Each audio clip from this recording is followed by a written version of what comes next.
comme on vient d'apprendre, chaque membre est important. Oui, nous avons, comme le corps a ses membres, l'Église aussi, la communauté de Jésus a ses membres aussi. Na kama vile mwili na sehemu zake na vile hata jumuiya ya Yesu Kristo nayo ina jamii yake pia. Donc, quelques vérités de base concernant les dons spirituels. Hiyo ndio ukweli ambayo inatokana na zawadi ya kiroho. Les dons sont vraiment un don donné par Dieu. Zawadi ni nzuri, ni natoka kwa Mungu. On ne peut pas les gagner. Hatuwezi tukaishindwa. C'est-à-dire que nous ne devrions pas nous vanter devant Dieu. Dieu m'a donné ce don. Cela veut dire que je suis en bon homme, non? Tusijiweke eti kwamba Mungu ametupatia zawadi na tujipandishe tu tuko wazuri. Dieu nous a donné nous tous un don différent. Mungu sisi wote alipatia zawadi tofauti. Et tous ces dons sont nécessaires pour le corps de Jésus. Na zawadi zote ni muhimu kwa mwili wa Yesu Kristo. Nalewa. Amen. Tous ces dons sont nécessaires pour le corps. Zawadi zote ziko muhimu kwa mwili wa Yesu Kristo. Donc nous allons lire versets 6, 8, 7, 8 pour commencer l'explication de ces dons. Tutasoma pia mstari wa 6, 7 hadi 8 ili tupate ufafanuzi wa zawadi nyingine. 6, 7, 8.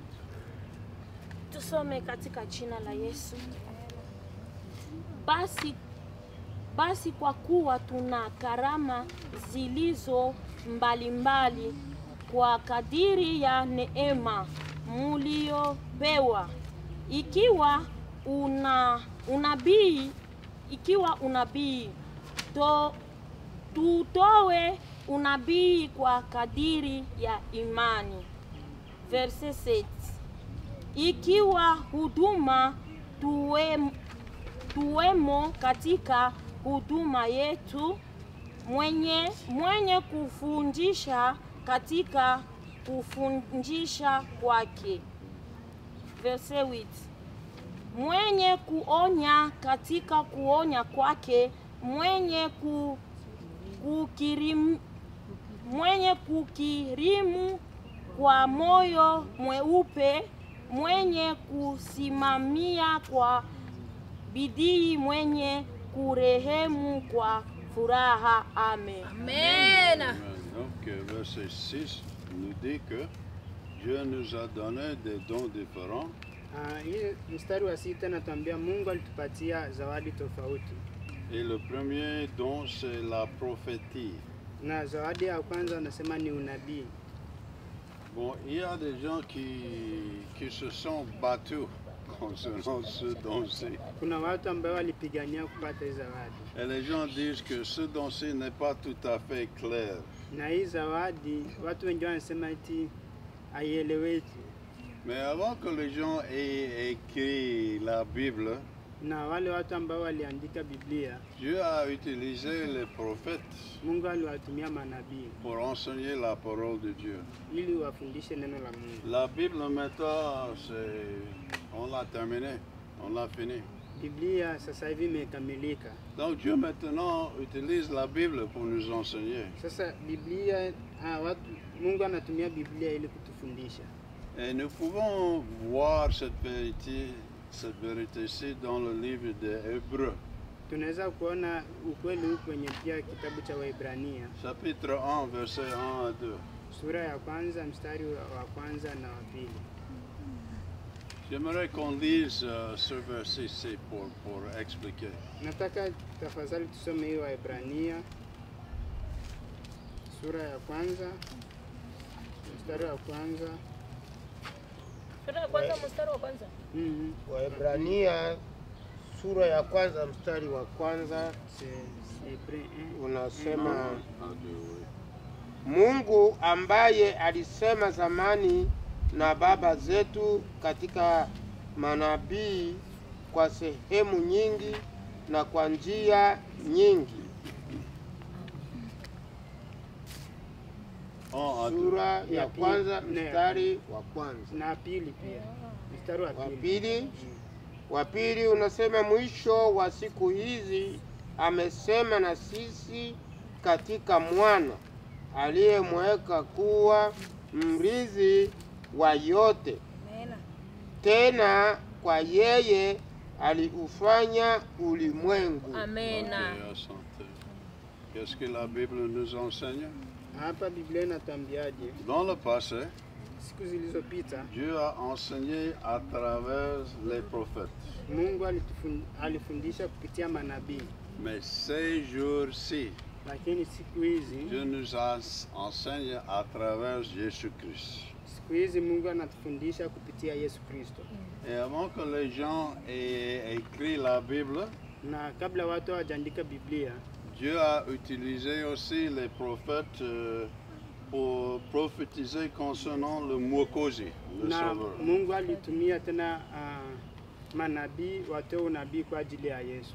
Mais on a terminé à Non. écrire la Bible. Na walipomaliza kuandika Biblia, Et le Sauveur, Mwokozi, il est venu aussi. na vile Mwokozi akaja tena, Donc nous pouvons lire sa parole dans la parole de Dieu.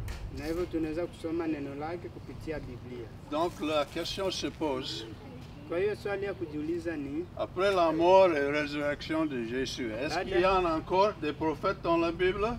baada ya Yesu kufa na kufufuka, je, ndani ya Biblia kuna manabii wengine? Oui, ndio kidogo. Ndiyo, so wengi.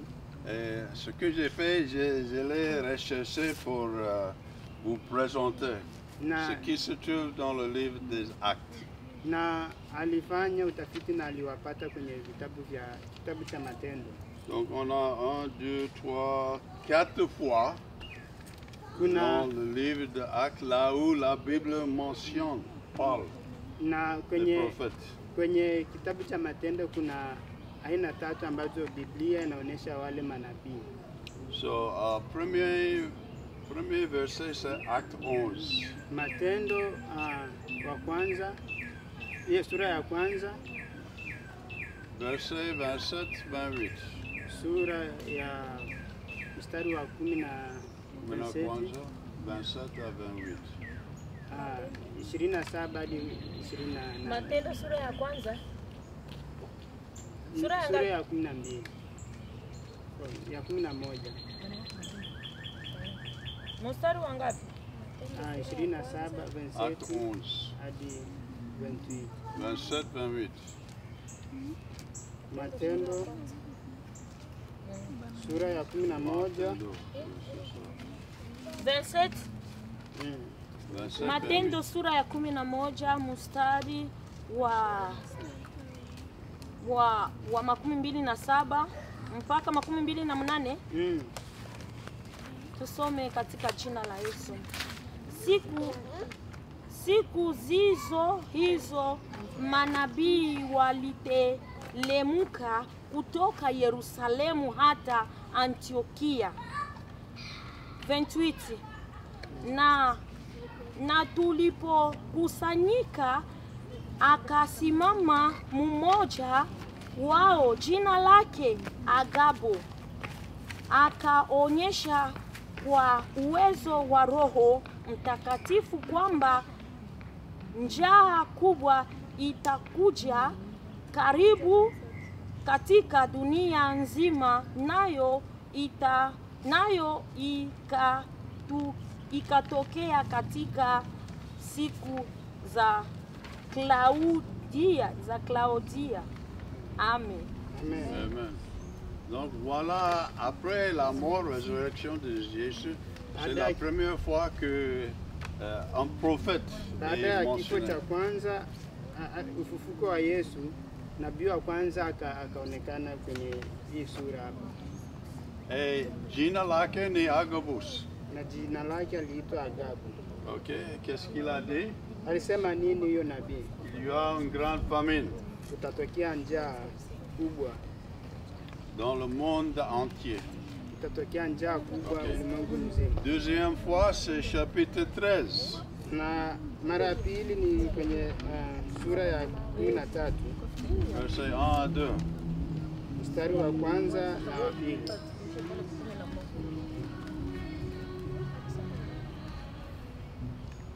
Matendo 13 mstari wa kwanza hadi wa pili.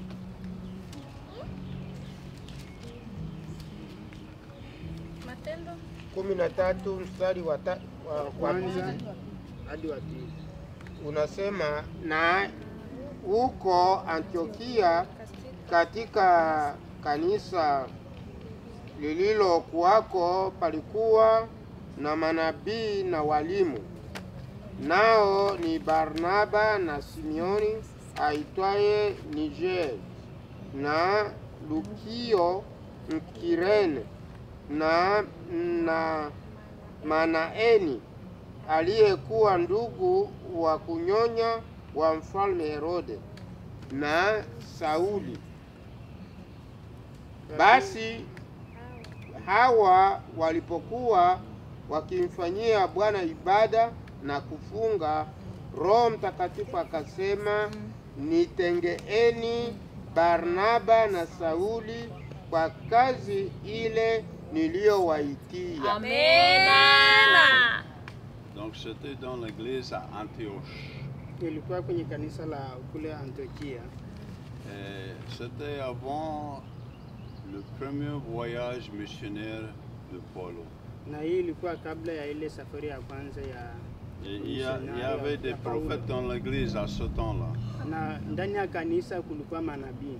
Ok, troisième fois, c'est Acte 15, 32. Na ingine zipitishwa mara tatu ni kwenye sura ya 15 mstari wa 22 32.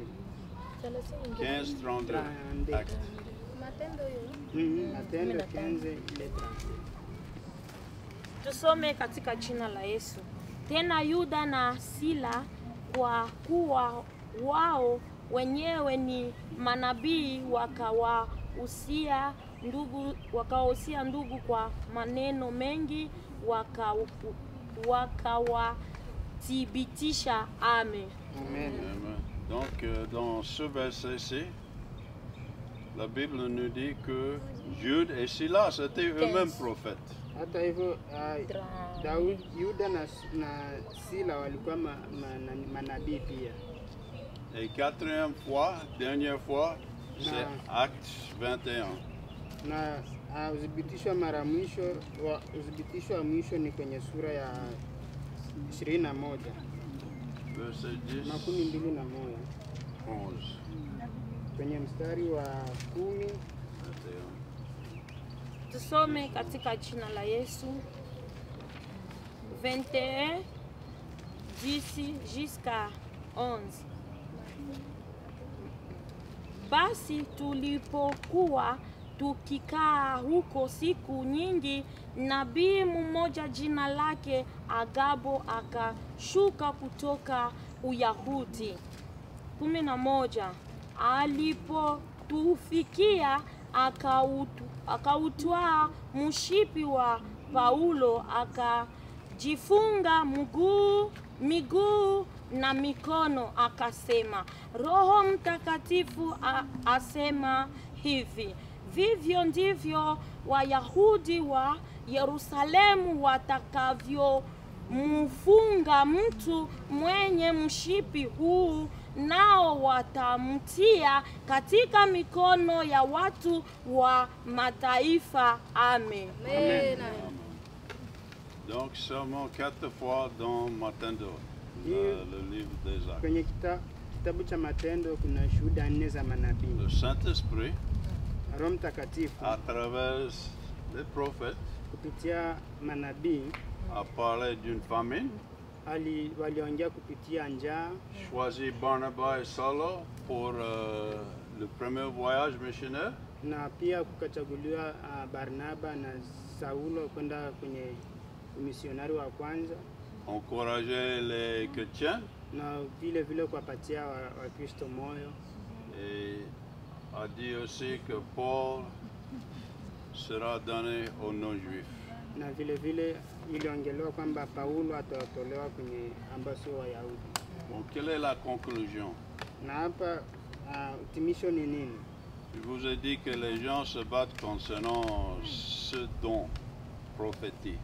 Watu wanapigania juu ya zawadi ya unabii. Dans l'Ancien Testament, nous sommes sûrs que Dieu a utilisé beaucoup de prophètes.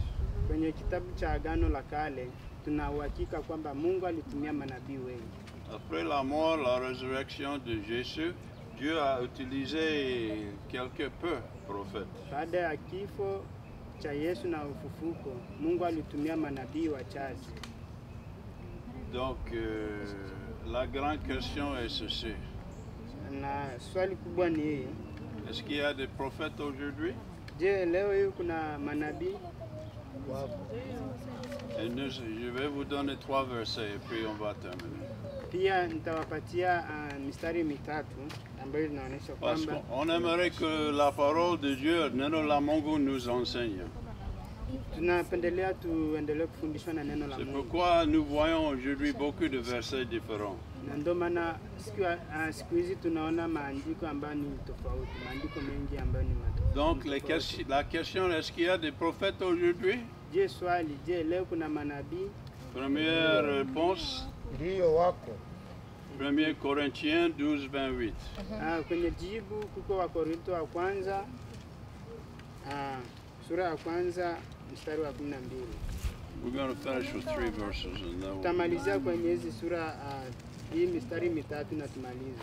So, 1 Corinthiens chapitre 12, Wa Korinto wa kwanza verset 28.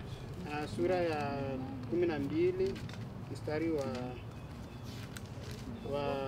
28.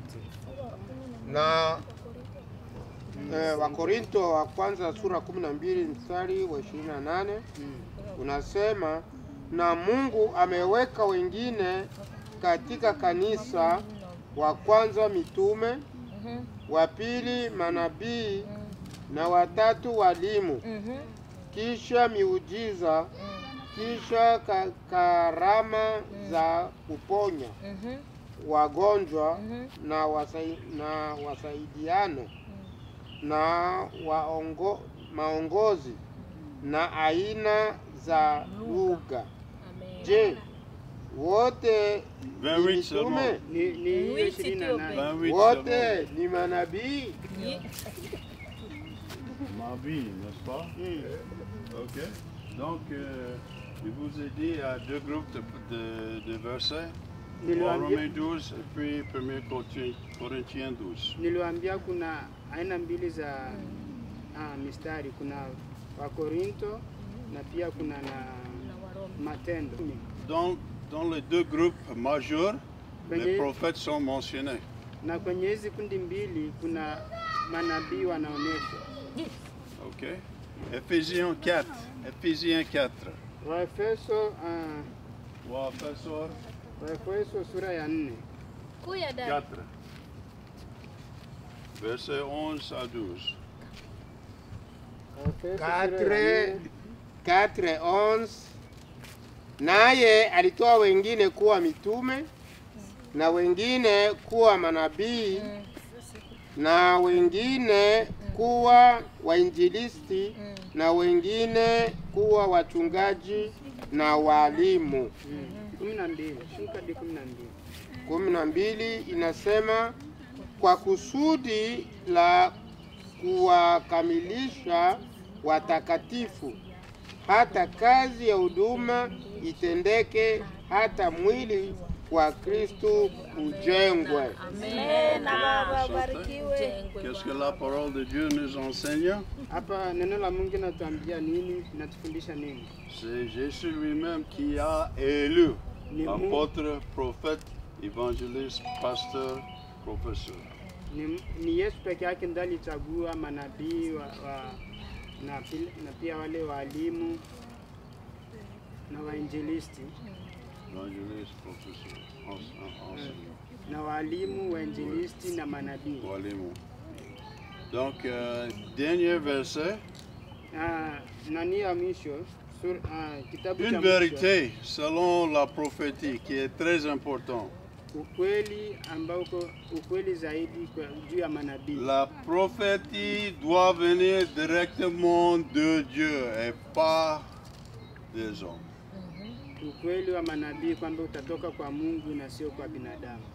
Qu'est-ce qu'on vient de dire?